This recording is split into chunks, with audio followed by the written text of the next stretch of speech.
Shalom Uvracha, Mitzpe Yericho. In this week's Parsha, Parshat Va'era, we are encountered at the beginning of the Parsha with the Arba Lishonot Shel Geula, the 4 words of redemption that HaKadosh Baruch Hu tells Moshe he's going to perform or help or do for Am Yisrael. And these 4 words have a monumental place in our Pesach Seder, where each word corresponds to another kos. We say Arba Lishonot Shel Geula, Keneged Arba Kosot. And one of the questions that Torah Tamima asks on this phrasing is, well, if we look at Lishonot HaGeula, does that imply that these are all different ways to express the same Geula? Like there are 4 different words, V'hotzeti, V'itzalti, V'ga'alti, V'lakachti, that are all mentioned, they're all expressing the same goal in mind. For example, and he wonders, well, if that's true, do we really need 4 cups of wine? Each of these is just a different word that refers to the same Geula. So why do we need a different cup of wine for different words that refer to the same goal?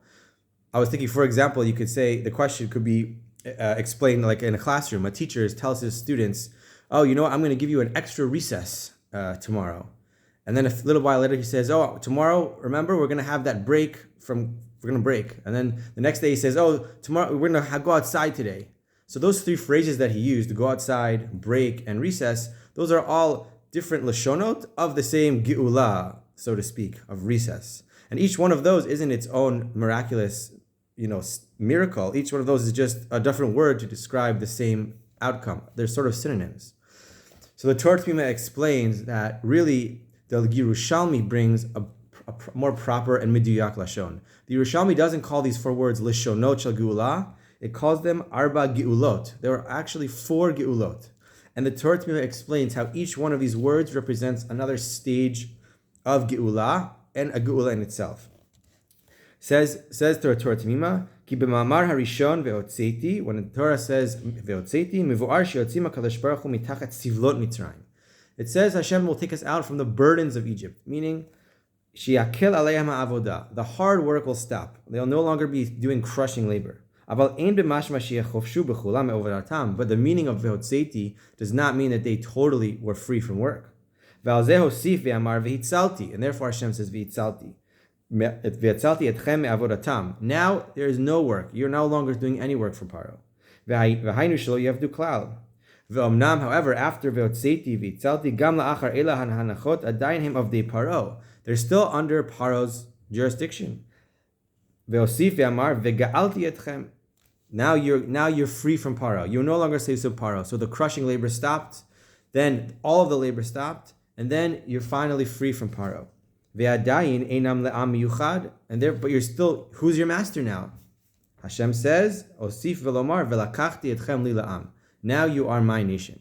And says the Torah Tamima, because each stage was so distinct and so remarkable that each stage was its own geula. The fact that the hard work stopped, that's its own geula. The fact that HaKadosh Baruch Hu took us as his nation, ve'lakachti etchem li la'am, that's its own geula. And so each of these words is not just another way to describe Yetziat Mitzrayim. Each one of these words has its own unique geula and requires therefore its own kos at the Seder, a kos of Hodah, a kos of Shevach. So I was thinking sometimes in our own lives, we're always looking far ahead into the ultimate geula, and we're davening every day that it should come. And we also should realize that at each point, HaKadosh Baruch Hu sends geulot on their way, and each geula that we encounter requires us to give Hodah, drink a cup of wine, Shevach ve'Hodah l'Hashem. So we should be zocha that as we get closer to our ultimate geula, which hopefully will become coming b'karov, that every step along the way that is remarkable and profound that HaKadosh Baruch Hu performs for us, could be in and of itself its own geula, and we should be thanking Hashem with Shevach ve'Hodah. Have a wonderful evening.